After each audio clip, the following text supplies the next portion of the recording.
John 12. 6 days before the Passover, Jesus came to Bethany, where Lazarus lived, whom Jesus had raised from the dead. Here a dinner was given in Jesus' honor. Martha served, while Lazarus was among those reclining at the table with him. Then Mary took about a pint of pure nard, an expensive perfume. She poured it on Jesus' feet and wiped his feet with her hair, and the house was filled with the fragrance of the perfume. But one of the disciples, Judas Iscariot, who was later to betray him, objected. Why wasn't this perfume sold and the money given to the poor? It was worth a year's wages. He did not say this because he cared about the poor, but because he was a thief. As keeper of the money bag, he used to help himself to what was put into it. Leave her alone, Jesus replied. It was intended that she should save this perfume for the day of my burial. You will always have the poor among you, but you will not always have me. Meanwhile, a large crowd of Jews found out that Jesus was there and came, not only because of him, but also to see Lazarus, whom he had raised from the dead.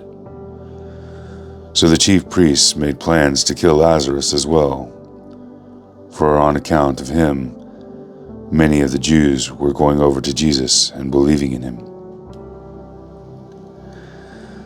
The next day, a great crowd that had come for the festival heard that Jesus was on his way to Jerusalem. They took palm branches and went out to meet him, shouting, Hosanna! Blessed is he who comes in the name of the Lord. Blessed is the King of Israel. Jesus found a young donkey and sat on it, as it is written, Do not be afraid, daughter Zion. See, your king is coming, seated on a donkey's colt. At first, his disciples did not understand all this. Only after Jesus was glorified did they realize these things have been written about him and that these things had been done to him. Now the crowd that was with him when he called Lazarus from the tomb and raised him from the dead continued to spread word. Many people, because they had heard that he had performed this sign, went out to meet him. So the Pharisees said to one another, See, this is getting us nowhere. Look how the whole world has gone after him. Now there were some Greeks among those who went to worship at the festival. They came to Philip, who was from Bethsaida in Galilee, with a request. Sir, they said, we would like to see Jesus. Philip went to tell Andrew. Andrew and Philip turned told Jesus. Jesus replied, The hour has come for the Son of Man to be glorified. Very truly I tell you, unless a kernel of wheat falls to the ground and dies, it remains only a single seed. But if it dies, it produces many seeds. Anyone who loves their life will lose it, while anyone who hates their life in this world will keep it for eternal life. Whoever serves me must follow me, and where I am, my servant also will be. My Father will honor the one who serves me. Now my soul is troubled, and what shall I say? Father, save me from this hour. No, it was for this very reason I came to this hour. Father, glorify your name. Then a voice came from heaven. I have glorified it, and will glorify it again. The crowd that was there heard it, and said, It thundered. Others said an angel had spoken to him. Jesus said, This voice was for your benefit, not mine. Now is the time for judgment on this world. Now the prince of this world will be driven out, and I, when I am lifted up from the earth, will draw all the people to myself." He said this to show the kind of death he was going to die. The crowd spoke up. "We have heard from the law that the Messiah will remain forever. So how can you say the Son of Man must be lifted up? Who is this Son of Man?" Then Jesus told them, "You are going to have the light just a little while longer.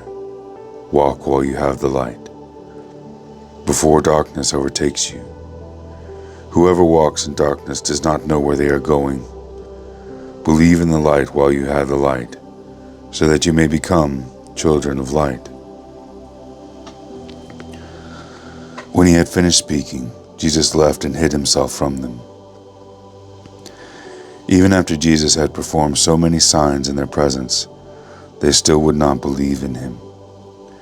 This was to fulfill the word of Isaiah the prophet. "Lord, who has believed our message, and to whom has the arm of the Lord been revealed?"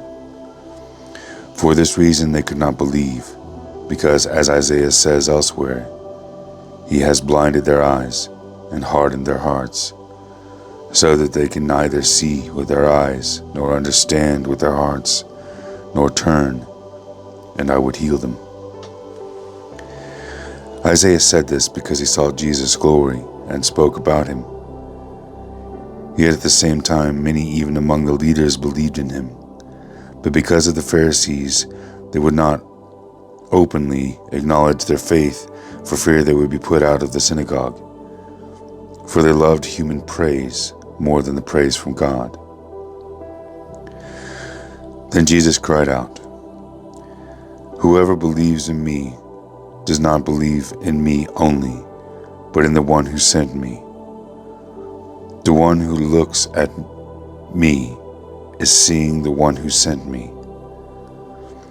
I have come into this world as a light, so that no one who believes in me should stay in darkness. If anyone hears my words but does not keep them, I do not judge that person, for I did not come to judge the world, but to save the world. There is a judge for the one who rejects me and does not accept my words. The very words I have spoken will condemn them at the last day. For I did not speak on my own, but the Father who sent me commanded me to say all that I have spoken. I know that his command leads to eternal life. So whatever I say is just what the Father has told me to say."